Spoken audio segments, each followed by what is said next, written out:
Olá, amigos e seguidores. Sejam bem-vindos à nossa live do Papo Espírita, uma live quinzenal, onde eu e meu querido amigo Walter Ney Ângelo Reus conversamos a respeito de um fato, de alguma coisa com relação à doutrina espírita. Vou começar dando aí o boa noite. Boa noite, Walter Ney, seja bem-vindo ao nosso Papo Espírita. Boa noite, Feijão. Boa noite a todos os que nos assistem, nos ouvem, enfim, todos os telespectadores, internautas e espectadores. Walter Ney, nós escolhemos de comum acordo, nesta noite, falarmos a respeito da morte. Isso porque amanhã, dia 2 de novembro, é feriado nacional, onde é dia de finados, com as pessoas indo até os cemitérios para prestar suas homenagens aos seus entes queridos que retornaram à pátria espiritual.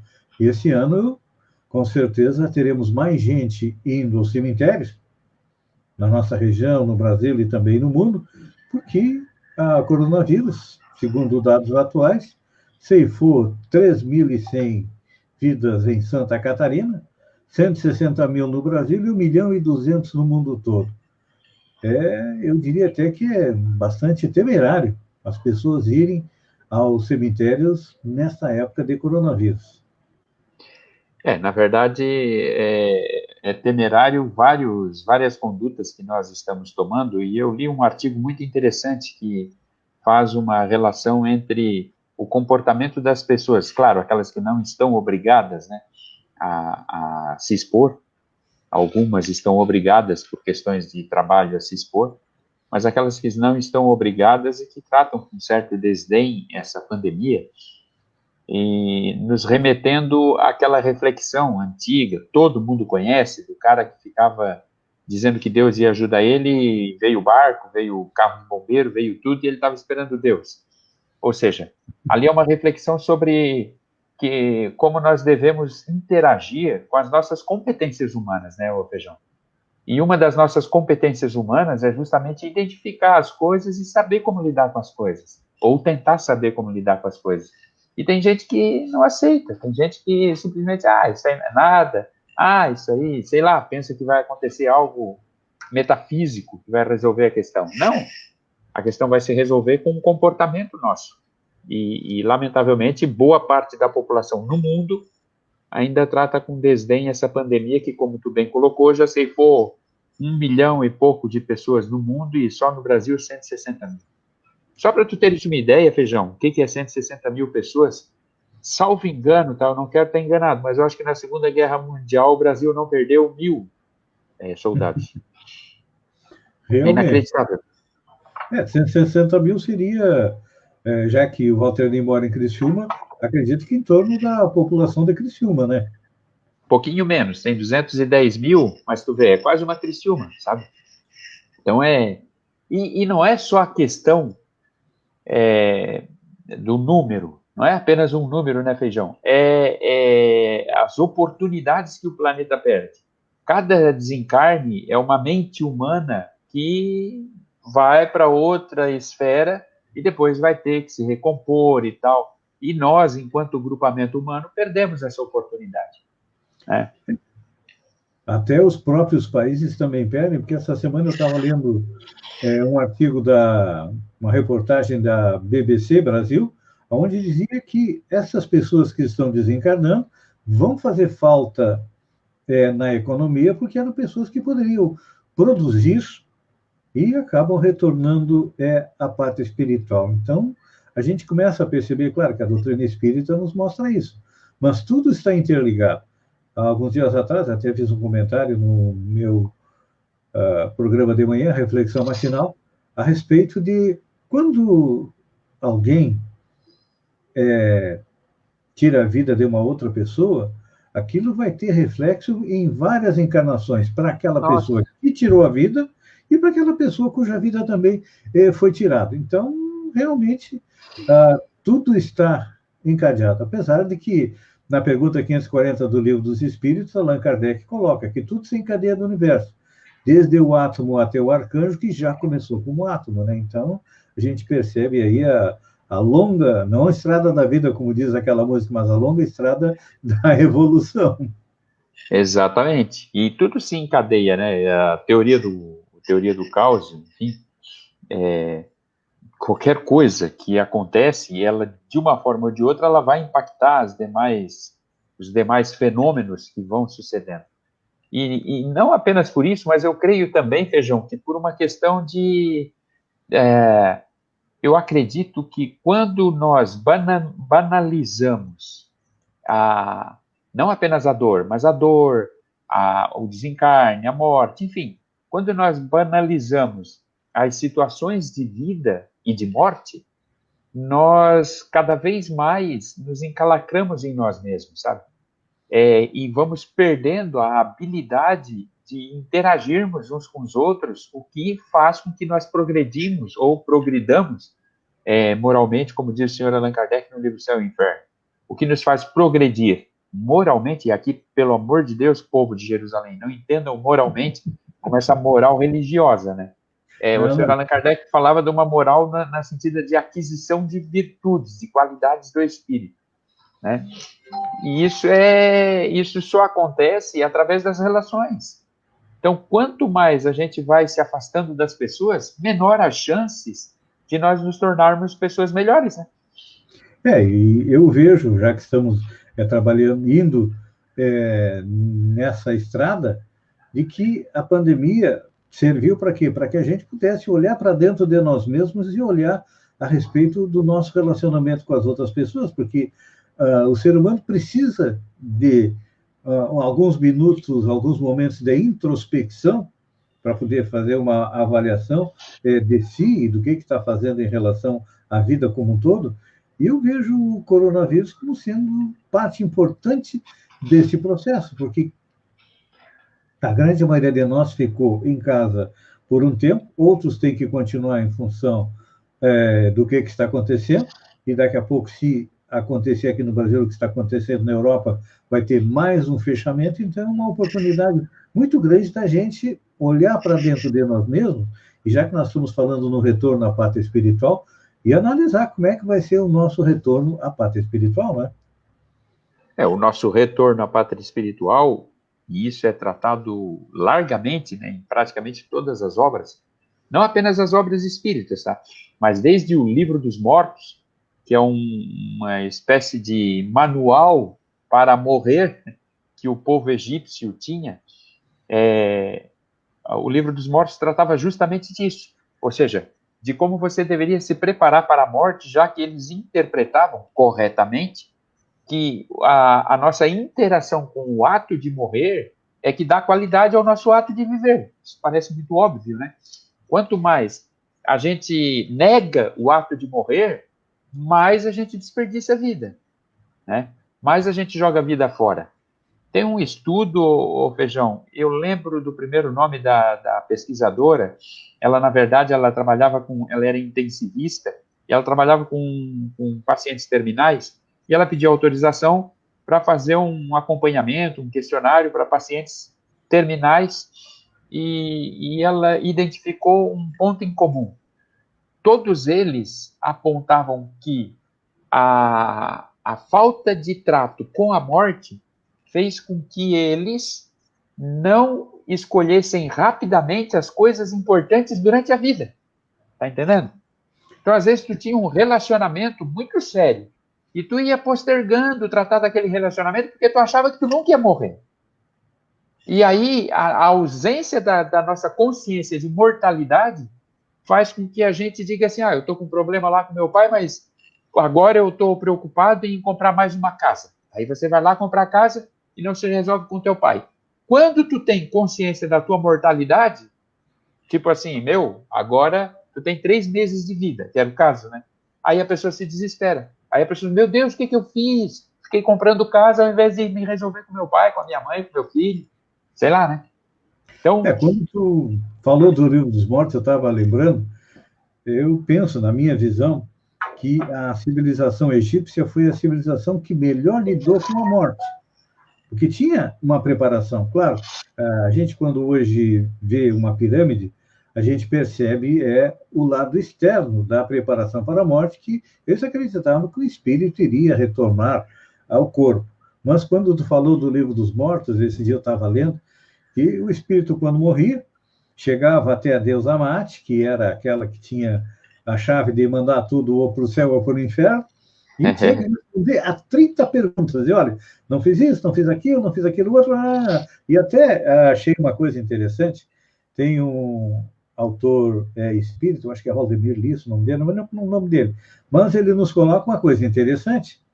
A gente sabe que Moisés, ele viveu no Egito, conviveu com os egípcios, teve toda uma educação egípcia, e é claro que teve o conhecimento daquilo que nos templos, porque todo o conhecimento a respeito daquilo que a doutrina espírita nos traz, ele sempre esteve presente na história da humanidade, mas estava guardado nos templos. Então, o que o cara colocou? Que Moisés pegou as 30 perguntas que tinha que responder no tribunal divino e condensou em 10 mandamentos, e não deixa de ter razão. Então, quando a gente vai começando a compreender que aquilo que a doutrina espírita nos coloca, lá no capítulo 1 do Evangelho, que existem três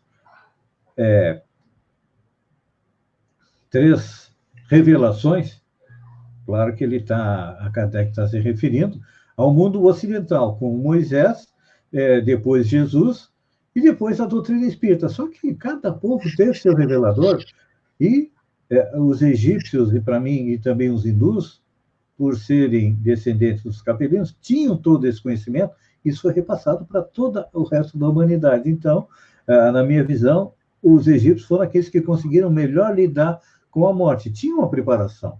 E quando a gente analisa desde a pré-história, o homem sempre teve essa intuição, vamos dizer assim, o conhecimento, vamos dizer assim, empírico de que a vida continuava. Aí tu vê lá na pré-história, o cara era enterrado com suas armas.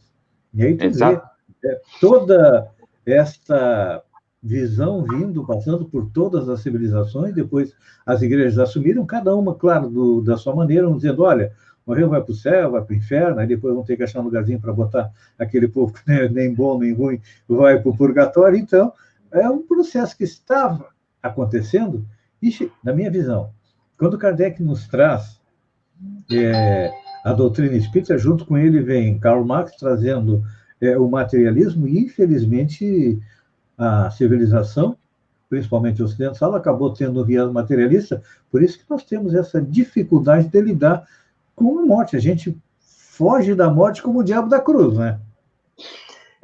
E também em razão até como tu estava colocando os capelinos e tal, aí a gente entra numa outra teoria, que é a questão da origem de cada uma das chamadas raças, não são raças, são etnias, né? Cada uma das etnias que compõem o globo, e a gente percebe, Feijão, que essa cepa caucasiana, que seriam notadamente os que povoaram principalmente a Europa Central, uma partezinha da Ásia, do Oriente e tudo mais, Oriente Médio ali, eles sempre tiveram um viés mais materialista. E esse viés materialista, ele se reforçou até pela natureza muito belicosa desse grupamento, e aí a gente começa a verificar, primeiro, que a Europa sempre foi um continente em guerra. Raríssimos foram os momentos, e isso nós estamos falando, vamos buscar lá desde da origem do continente, sempre em guerra.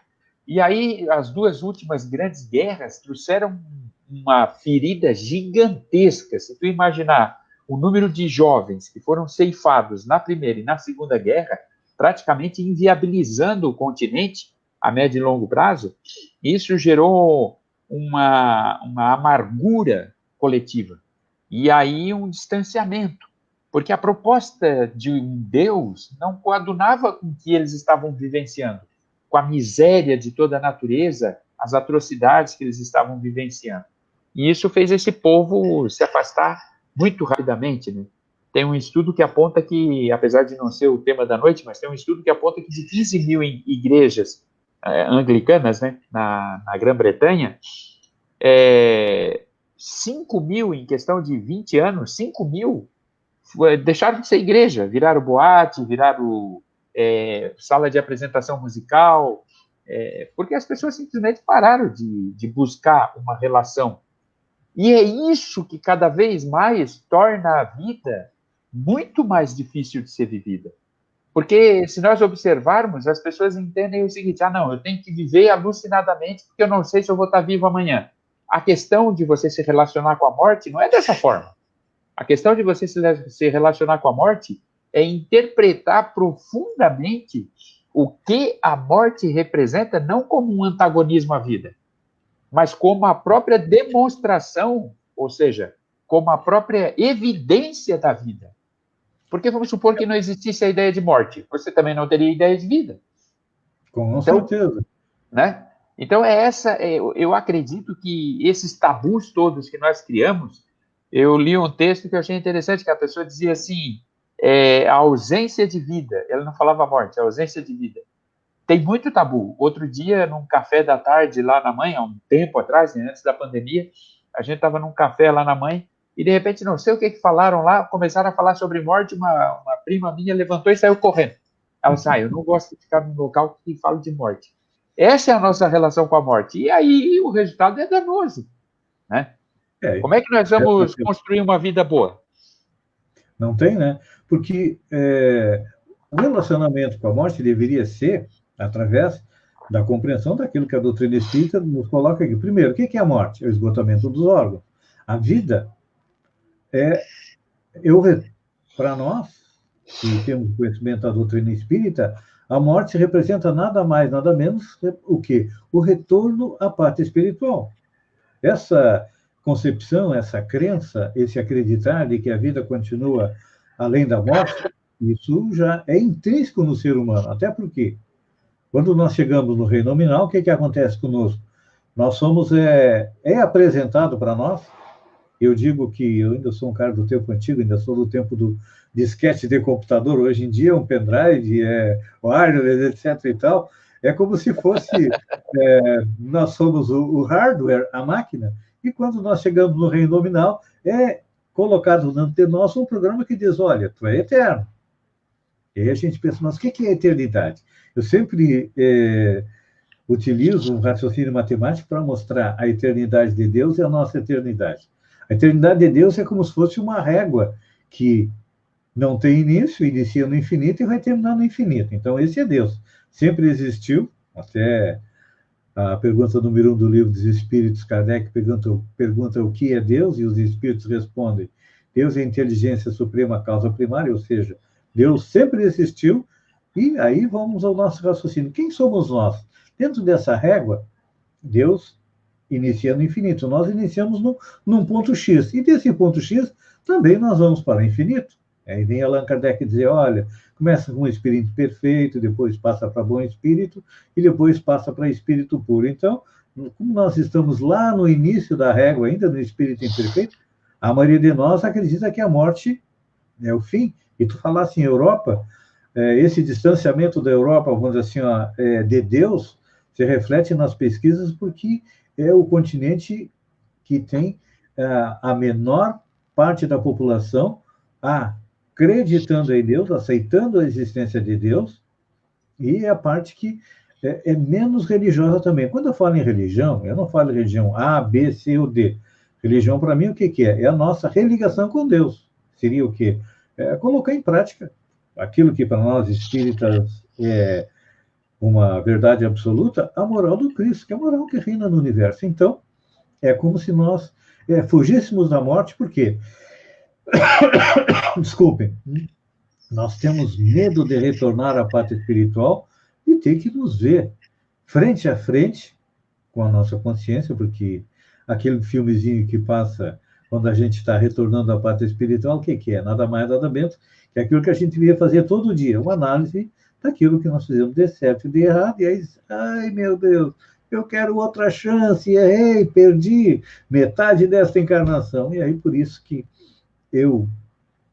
a minha visão o medo da morte não é nada mais, nada menos do que o medo que nós temos de nos ver frente a frente com o tribunal da nossa consciência, porque esse a gente não tem como corromper, né? Esse não tem como, que esse é o mais certo de todos.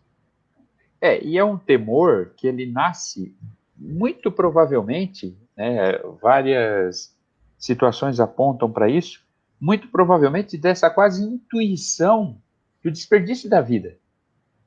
Porque quando você tem uma plenitude da vida, quando você interpreta as circunstâncias da vida como circunstâncias naturais, ou seja, tudo que nos acontece de uma forma ou de outra é natural. Portanto, às vezes nós queremos uma vida de felicidade, mas nós não compreendemos que a tristeza integra o conceito de felicidade. Percebe? Você estar triste integra o conceito de felicidade, porque não há como você estar plenamente feliz sem incorporar todas as circunstâncias da vida. Então,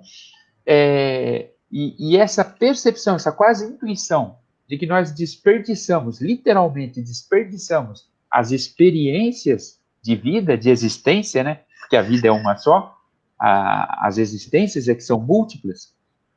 Nós desperdiçando essas experiências, nós intuitivamente vamos chegando na hora derradeira, tipo o aluno que está indo para a escola e sabe que não estudou nada, sabe que não Tem se preparou prova, para a prova. Né? vai rodar. Aí ele começa a se desesperar. Meu Deus, o que eu fiz e agora? Não estudei, tive tempo, e está chegando. E ele vai se desesperando. Então, o nosso receio de chegar nessa hora fatal decorre muito também da nossa pouca utilização, né, pouca apropriação da existência. Tem gente conosco aqui. Jurema Patricielli Bianchini, a dona Gladys estava conosco, a Gena. Estamos tendo aí uma boa participação dos nossos amigos espíritas e não espíritas também.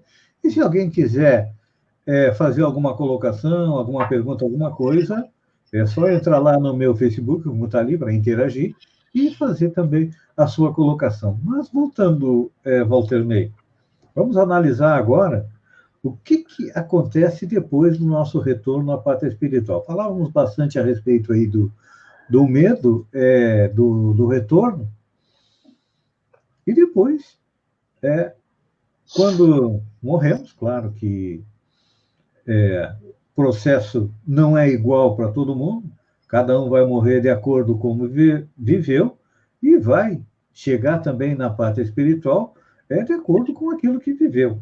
Hoje, nós aqui no planeta, numa cidade, por exemplo, tu mora em Criciúma, eu moro em Balneário Gaivota, a população está toda junta. Temos espíritos bons, espíritos mais ou menos, espíritos ruins, vamos utilizar mais ou menos essa terminologia. E aí, quando a gente retorna à pátria espiritual, como é que é este nosso retorno? Vai ficar todo mundo junto? Vai ficar separado? Realmente, como dizem muitos segmentos religiosos, vai para o céu, vai para o inferno, vai para o purgatório, que é, vamos dizer assim, a visão geral que nós ocidentais temos do retorno à pátria espiritual.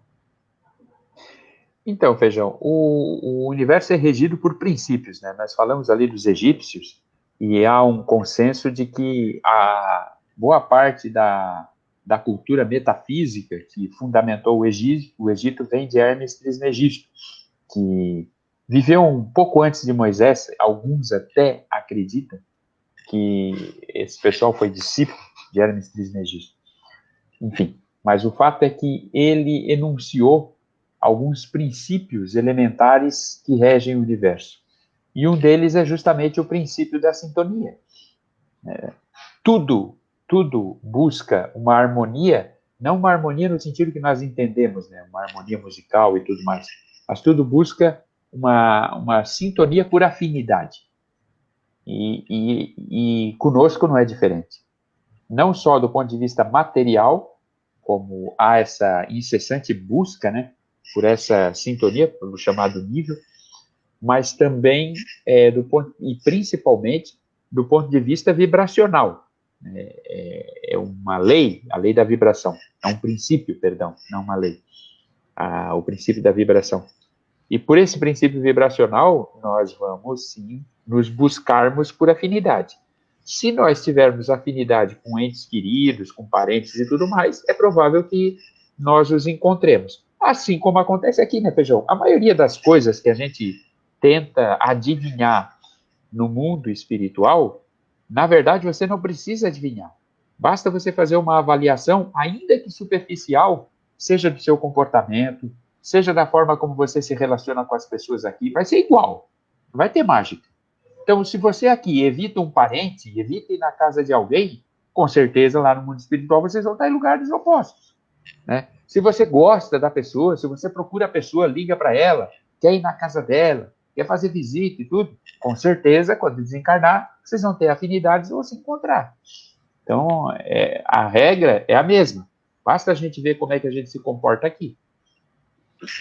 É interessante porque no mundo espiritual há como se fosse uma departamentalização, ou seja, tem o departamento dos espíritos bons, que é o sonho de todo espírito ir para o nosso lar, porque não tem vaga para todo mundo. Não tem vaga para todo mundo.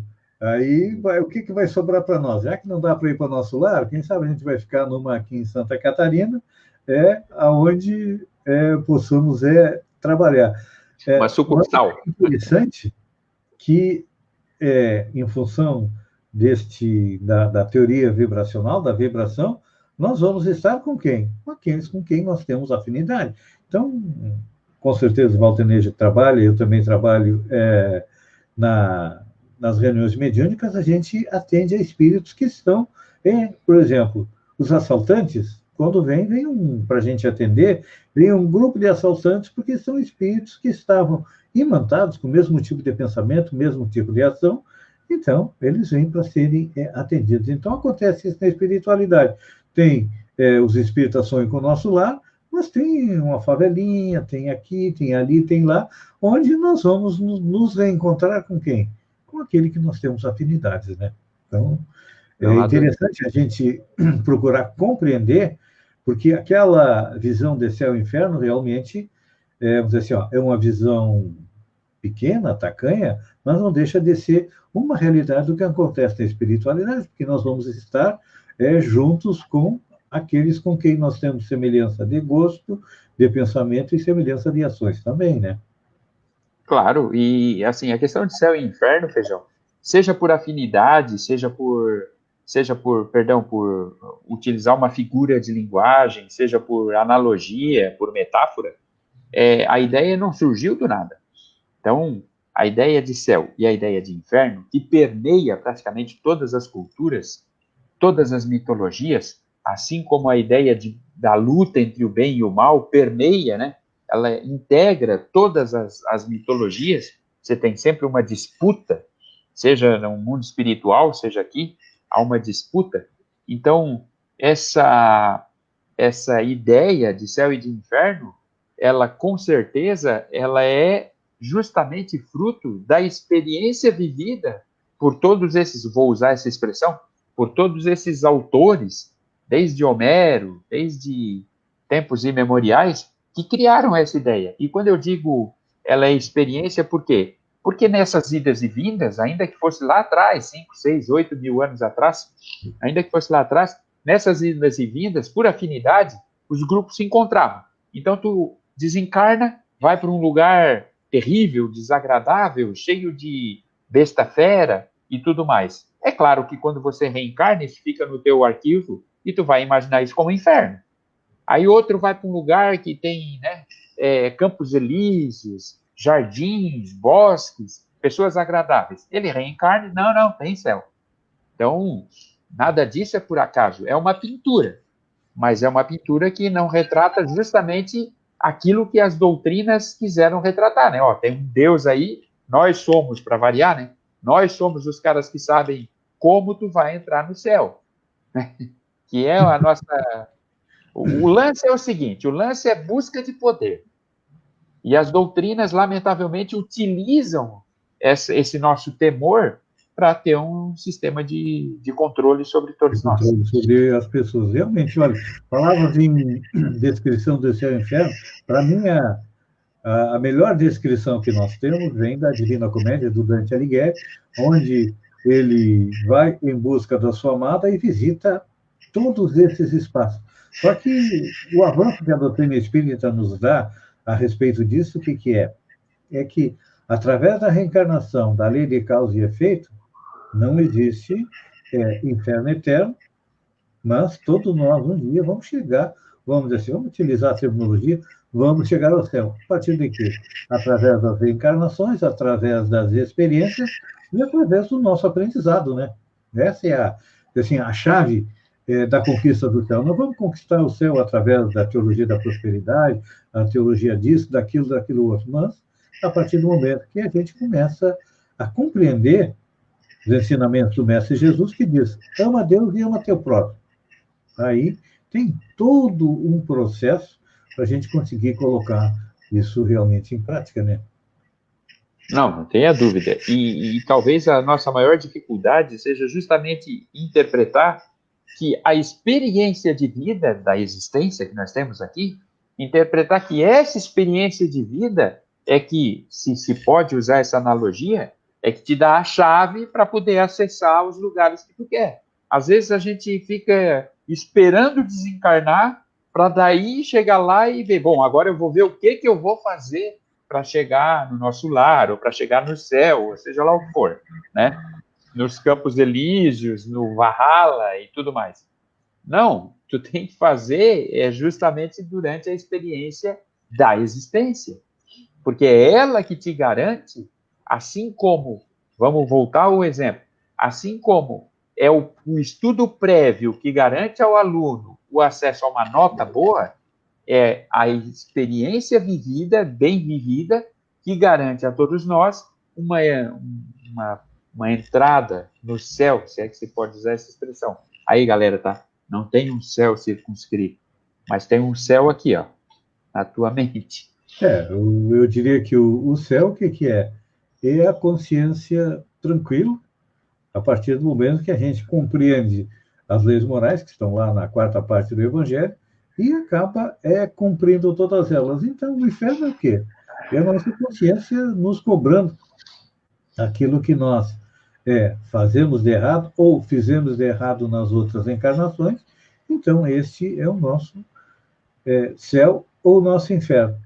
E, realmente, olha, é interessante esse exemplo do aluno, porque dá para a gente fazer essa analogia conosco aqui na Terra.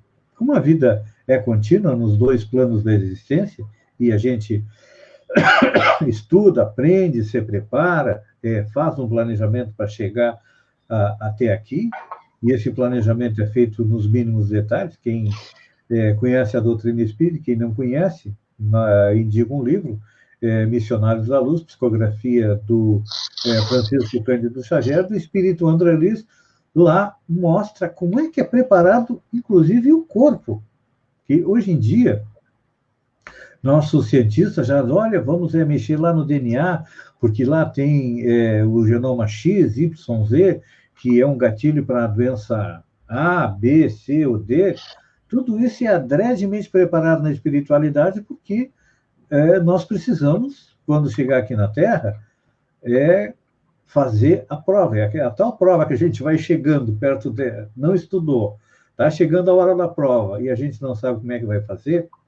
Na minha visão, a hora da prova, o que é? É a encarnação aqui na Terra, onde faz uma preparação, a gente estuda, a gente tem que encontrar uma família, existe toda essa preparação, aí a gente chega aqui e, na hora de colocar em prática tudo aquilo que a gente aprendeu lá, claro que tem o véu do esquecimento, que ele é positivo, porque à medida que a gente se relembrássemos de tudo que a gente fez, de todas as pessoas com quem a gente prejudicou, de quem nos prejudicou, que estamos convivendo juntos numa família, nós teríamos muita dificuldade de relacionamento. Então, há esse véu de esquecimento, mas fica aquela programação básica que foi feita lá na espiritualidade que a gente precisaria cumprir.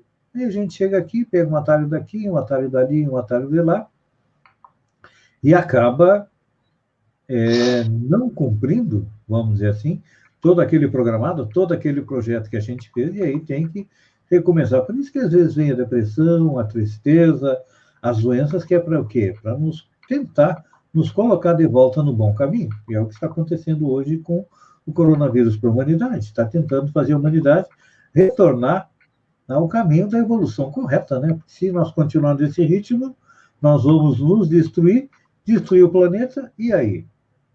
Fica a pergunta para os nossos amigos telespectadores. Na verdade, se nós observarmos bem, uma das coisas que mais nos move, e que move uma espécie enfim, não apenas de manutenção do estado de coisas, de progresso, se tu fores observar, é o desejo que nós temos de evitar a morte. Então, a ciência evolui por quê? A medicina evolui por quê? Porque você conjuga os dois elementos. A medicina evolui para que a gente tenha mais tempo de vida. Mais tempo de vida para evitar a morte. E na maioria das vezes, todas as coisas, elas evoluem para nos dar mais segurança e conforto. Consequentemente, para nos afastar mais ainda da morte. A morte, na verdade, se ela fosse incorporada no currículo escolar, seria extremamente benéfico. Se nós trabalhássemos com a criança desde quando ela nasce, tem várias, não é bem opiniões, mas advertências que dizem que nós devemos começar a procurar o geriatra em torno de 29, 30 anos. Já deveríamos frequentar o geriatra. Porque você não pode esperar envelhecer para frequentar o geriatra. Ele tem pouco o que fazer, não é verdade? A parte da medicina preventiva já foi, agora exatamente, para reparar. E reparar nunca é tão bom quanto prevenir. Então, é a mesma coisa. Se nós educássemos os nossos filhos, as crianças, de forma natural, muito ampla, muito filosófica, muito científica, muito profunda, como é que se dá o processo de desencarne? O que acontece com o ato de desencarne? Quais são as consequências a partir de estudos psicológicos sobre pessoas que desencarnam tendo tido uma vida com relacionamentos saudáveis e outra pessoa tendo tido relacionamentos doentios? Como é que desencarna um materialista? Como é que desencarna um religioso? Como é que desencarna o falso religioso? Enfim, entende? E tudo isso virá objeto de currículo escolar, com certeza nós mudaríamos e muito a nossa relação com o mundo, com a vida e com o ambiente que nos cerca. Estava comentando e eu lembrei que Herculano Pires, um autor espírita, dizem que é o metro que melhor mediu Kardec, tem um livro, Educação para a Morte, onde ele aborda todos esses assuntos, que é interessante, porque realmente nós não nos preparamos e deveríamos, nos preparar. Tem aqui o depoimento da Ana Paula Medeiros Floriano, que diz que o coronavírus veio como um freio para a humanidade que estava muito acelerada. Está correta essa colocação dela, né? Veio para, como diz o André Trigueiro, é como se fosse um freio de arrumação, para a gente parar, pensar e meditar. É provável, sim. Na verdade, como a gente acabou de dizer, não, né? Como a gente falou um pouco mais lá atrás, tudo se intercala e tudo tem uma relação de causa e consequência, que, aliás, é outro dos princípios enunciados por Hermes Trismegisto. Tudo tem uma relação de causa e consequência. Portanto, a forma como a sociedade lida com a pandemia, com o vírus, com o coronavírus, indica o quão doente a sociedade está. Assim como uma pessoa que se alimenta bem, que faz exercícios regularmente, que, enfim, se instrui sobre o mundo à sua volta, ela tem menos chances de ficar doente. E uma pessoa que se alimenta mal, que não se exercita, que é sedentária, tem mais chances de adquirir comorbidades e ficar doente. Assim também a sociedade, quando ela enfrenta as suas adversidades, ela mostra o nível de saúde que ela tem. E nesse caso, está muito evidente que o nível de saúde está bem baixo da sociedade. É importante a gente desmistificar a ideia de que o coronavírus é um castigo de Deus. É verdade, nada a ver. Nada a ver. Há uma crença geral que Deus castiga os seres humanos. Deus não castiga ninguém. Como disse João lá atrás, há 2000 anos atrás, Deus é amor, Deus criou o universo para que nós, espíritos, pudéssemos progredir nele. Então, Deus nos dá todas as leis que regem o universo, e o castigo é o quê? O castigo é a nossa consciência. Quando transgride uma lei, ela tem que entrar naquilo que está lá no céu e inferno, que é o Código Penal da Vida Futura. Ela tem que, primeiro, errou, nós temos que nos arrepender, nós temos que expiar e também temos que reparar. Então, aqueles que veem o coronavírus como sendo um castigo de Deus, não. Aquilo faz parte da programação que Jesus tem para o planeta, para a nossa evolução. Nós tivemos aí vamos dizer assim, um século, desde o final da Segunda Guerra Mundial, que foi um grande cataclisma que mexeu com o planeta como um todo, milhões de mortes. Nós tivemos um século para poder melhorar a condição espiritual do planeta. Só o que aconteceu? A tecnologia, nós utilizamos a tecnologia, a ciência, não para melhorar a nossa parte espiritual, mas basicamente para melhorar o quê? A nossa parte material. E aí vem o quê? Vem a correção, veio um alerta para que a gente corrija nossos comportamentos e procuremos nos conduzir de acordo com as leis divinas, né? Que não é o castigo de Deus, é uma necessidade que nós temos para aprender mais rapidamente. É como se fosse um reforço escolar. E na verdade, eu até estava relembrando aqui, uma das razões pelas quais nós temos dificuldade de incluir o fenômeno morte, né, no nosso currículo, para dar o tom de naturalidade e de normalidade, é justamente o fato de que, historicamente, nós fomos construídos com a ideia de que o teu destino está selado. E se o teu destino está selado pelas coisas que tu fez de certo e de errado, meu amigo, 97% vai para o inferno. Aí, quem que vai querer morrer? 90%, né? Entende? Então, desmistificar isso, nossa, seria uma bênção. Imagina o peso que tiraria das costas da criança, do adolescente, do jovem, do adulto, do idoso, se ele tivesse uma outra visão sobre esse momento crucial e inevitável. E como dizem os espíritos, são raríssimos os casos em que a morte ocorre de forma instantânea. De regra, você sempre tem um pequeno momento, um lapso de tempo, ainda que seja uma morte violenta, mas você sempre tem um lapso de tempo em que você, sabe, se dá conta de que está morrendo. Morrendo no sentido físico, né? Desagregando, tendo uma entropia, né? Desagregando totalmente a sua estrutura orgânica. Então, imagina o terror que deve ser esse momento, já que todos nós fomos treinados para não tratar desse momento, e é incrível, porque é a única coisa mais certa que tem. Depois de você nascer, no que você nasceu, a coisa mais certa, total, 100% certo, é que você vai desencarnar. Nada mais é tão certo quanto desencarne. E pelo que dizem os espíritos nos seus depoimentos, o que é mais traumático para o ser humano seria reencarnar. Sim. A parte do retorno à pátria espiritual, segundo eles, é mais tranquila, porque tem auxílio da espiritualidade amiga, porque ninguém nunca morre sozinho. Todo mundo muitos dos que estamos acompanhando aqui, sabem que no momento que está retornando à pátria espiritual, alguns dias antes, aquela pessoa que está para retornar começa a ver seus parentes, seus amigos, aquelas pessoas queridas, que já retornaram à pátria espiritual, e vem ali para quê? Para preparar a sua recepção.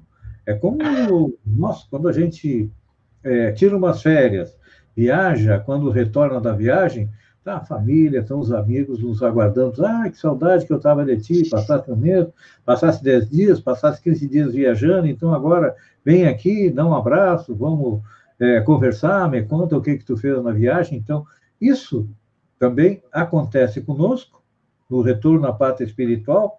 Por isso que muitas vezes, eu até alguns dias atrás conversava com alguém que dizia, Feijão, eu estou sonhando com meus parentes que já morreram. Eu disse, olha, isso é bom porque eles estão vindo te confortar no período difícil que tu estás passando.